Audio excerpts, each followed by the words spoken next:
Assalamualaikum warahmatullahi wabarakatuh. Saya akan mempresentasikan hasil PPT dari saya, Industrial Clusters. Nama Agus Dwi Prasetyo, NIM E100200027 kelas E.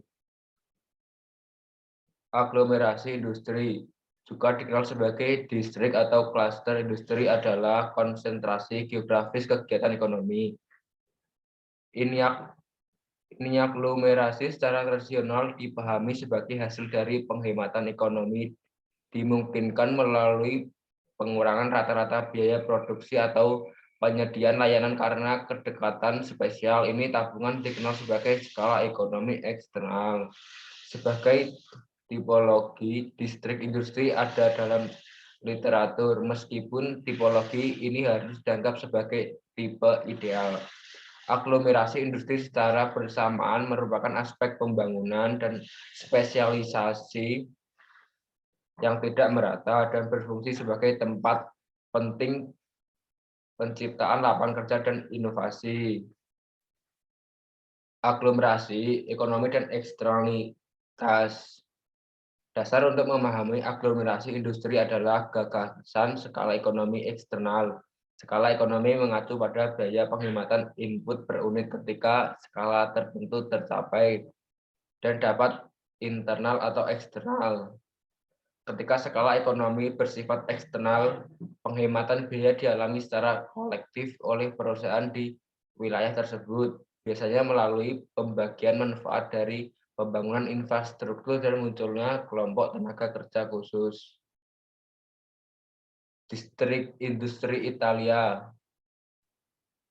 Aglomerasi Marshallian mengandalkan ekonomi neoklasik, konseptualisasi perusahaan sebagai kumpulan peaseng atau domestik. Distrik industri Italia ketiga menekankan saling tergantungan di antara perusahaan, persaingan koperasi, dan pentingnya kepercayaan antar ekonomi antar dalam distrik. Model distrik industri Italia ketiga berbeda dari distrik industri Marshallian, terutama dalam tingkat koordinasi dan kerjasama antar perusahaan atau kolektivitas tata kelola menurut untuk amin dan hemat. Geografi inovasi. Lingkungan inovasi mewakili secara bersamaan jenis kawasan industri dan kerangka kerja penelitian dengan fokus pada lokasi inovasi. GREMI atau Grup de Recherche Urbaine sur les Milieux Innovateurs. Kelompok di Paris adalah salah satu yang pertama untuk mempresentasikan tesis bahwa lokal, terutama kawasan industri, memenuhi syarat sebagai lingkungan inovatif.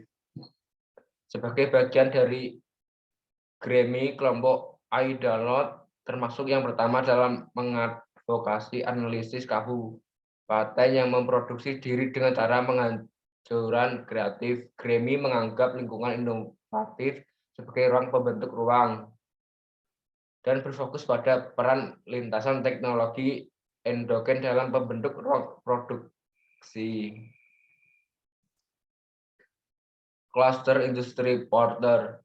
Istilah cluster industri dipopulerkan oleh seorang sarjana Amerika dan seorang guru manajemen. Cluster yang ditentukan Porter sebagai konsentrasi geografi perusahaan yang saling berhubungan, khusus industri dan wilayah dalam perubahan ekonomi. 90 pemasok, penyediaan layanan, perusahaan di industri terkait dan terkait lembaga. Misalnya universitas, lembaga standar, asosiasi perdagangan dalam bidang tertentu yang tersaing tetapi juga bekerja sama. Dia juga menyebut mereka masa kritis dari kesuksesan kompetitif yang tidak bisa pada khususnya area bisnis. Cluster mendefinisikan lingkungan bisnis mikroekonomi yang pada gilirannya mempengaruhi inovasi, pertumbuhan produktivitas, pembentukan bisnis baru. Porter juga menunjukkan bahwa sementara beberapa klaster adalah sarang inovasi dan tumbuh, yang lain mungkin menderita lock-in dan menghadapi penurunan. Push lokal, jaringan buka global. Stroper membedakan antara karakteristik terlokalisasi, kemampuan, dan aspek spesifik regional sebagai saling ketergantungan yang diperdagangkan dalam tidak diperdagangkan. Dengan yang pertama menekankan perdagangan material dan perdagangan informasi yang terkait. Storport mengusulkan multidimensi analisis yang menggabungkan kewirausahaan dan fleksibilitas. Konvensi perburuan vertikal dan horizontal, hubungan antar perusahaan dan sifat persaingannya, atau keterbukaan vs keanggotaan, sifat hubungan atau timbal balik perubahan sosial menurut Bethel et al. Demikian hasil presentasi dari saya. Assalamualaikum warahmatullahi wabarakatuh.